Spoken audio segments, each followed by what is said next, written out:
Kung ikaw ay merong cash on hand at nag-iisip ka kung saan mo ilalagay yung kaperahan mo at you are nagda-doubt kung saan mo siya ilalagay at gusto mo siyang mag-gain ng interest, I suggest put your money in a BSP-regulated na digital banks.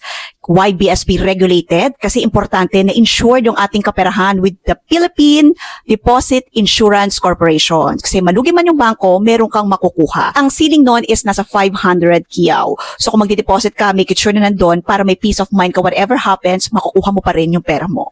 May nag-comment sa ating comment section para lang syempre bigyan natin siya ng idea at hindi siya maligaw. Ang comment ni Madam, Ma'am, yung Uno Savings na sinasabi nyo, basta merong GCash, dun siya ma-open, di ba?